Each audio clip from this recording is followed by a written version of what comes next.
Ramani from First Become ISM. I am going to review a book named The Life of Swami Vivekananda.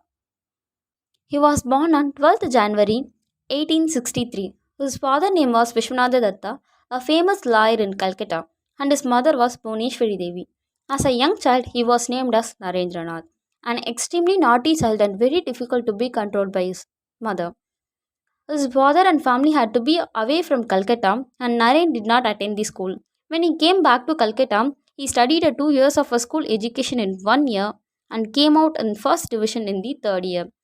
He joined Scottish Church College, and the professor were surprised to see him high intelligence very much above his age. He drew the attention of principal professor W. Hasty, who took special interest in him. He passed a BA degree in 1884 turning point in his life. With his growing knowledge, he used to discuss even with elder on intellectual subject and master their skills. As a good singer as well as a conversationalist, he was always welcomed in different type of a group of peoples. At that time, Brahma Samaj, a reformist organization promoted by Sri Keshab Chandrasen, was an attraction towards youngster. Naren also attended the lecture and he became popular with his songs. However, his mind was interested in religious leaders, including Maharishi Devendranath Tagore, and was not satisfied with their answer. Naren had heard about Sri Ramakrishna, the saint in Dakshineshwar temple, through his professor Hashti and his uncle. He decided to go to Dakshineshwar and met Sri Ramakrishna.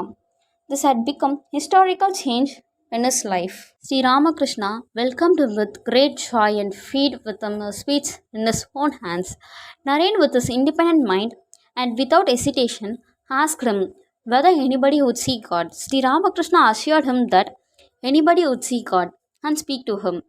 He was in doubt whether Sri Ramakrishna was a madman or a true saint. However, he was drawn him by his love and affection and visited him after a month. He sat by the side of Sri Ramakrishna and was treated very lovingly and kindly. After a few moments, Sri Ramakrishna touched him, and within a second, Naren had very strange experience. He found himself revolving along with all other things in the room in a whirl. He thought that he was going to die and was very much frightened. He cried out to spare him. Sri Ramakrishna simply laughed. Once again, Naren had become normal. During the next visit, the same thing repeated, and he found that Sri Ramakrishna would play with him as a toy. Even though he had good physique and strong mind, he understood that Sri Ramakrishna was no ordinary person who can put him into highest level of samadhi. He started coming again and again, and there was always an inner urge to meet Sri Ramakrishna. Sri Ramakrishna was confident about Naren become a great person with a illiterate soul, born to serve the people. He was delighted with this song.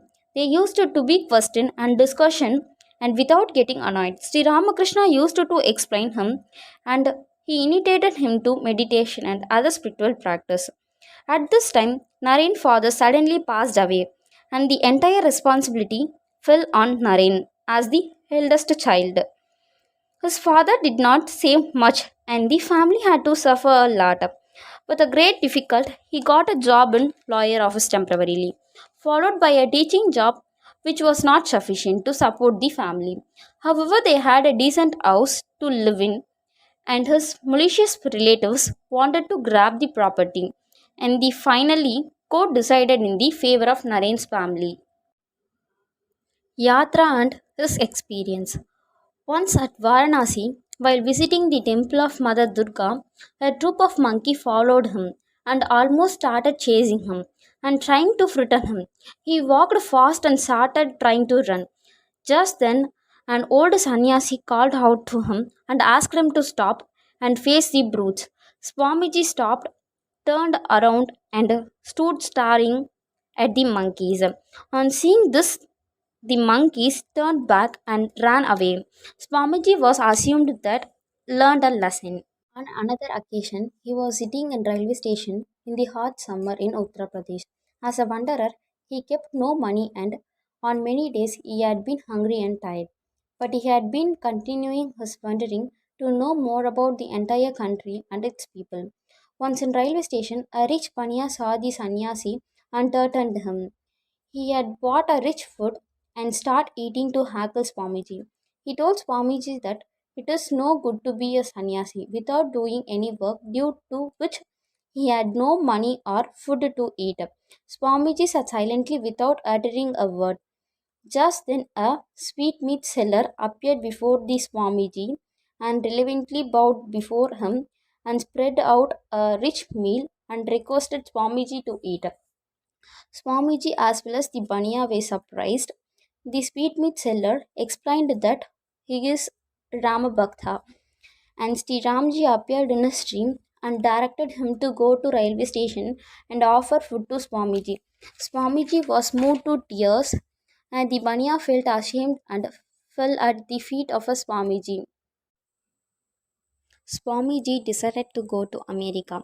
He felt that his master Sri Ramakrishna had appeared before him and crossed over the high sea, directing him to go to America to attend the Parliament of Religious to make the world understand the great spiritual message which will save the mankind from a materialistic decay and distraction.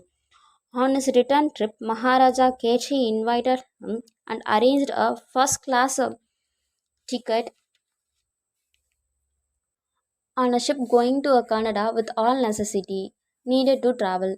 It was he who suggested that he should take the name of Vivekananda, which was accepted, and from then on he was addressed as Swami Vivekananda.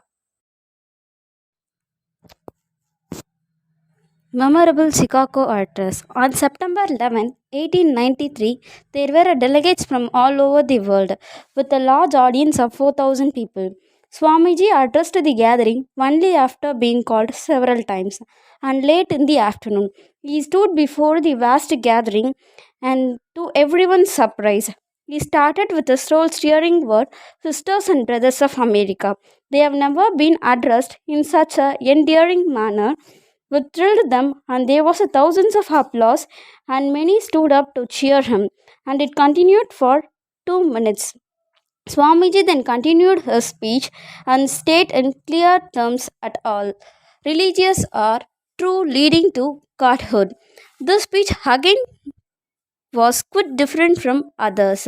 People praised him for his universal appeal and outlook, and he became the most wanted speaker, and as such he gave many lectures in the parliament. The newspaper carried his large pictures. Swamiji's name and fame spread all over America, and he was invited in different places which were at long distance. And this continued for more than a year. Newspaper gave continued publicity. Regarding him, we can say so many things that happened in Swamiji's life. Thank you for giving this wonderful opportunity to share the book review of the life of Swami Vivekananda.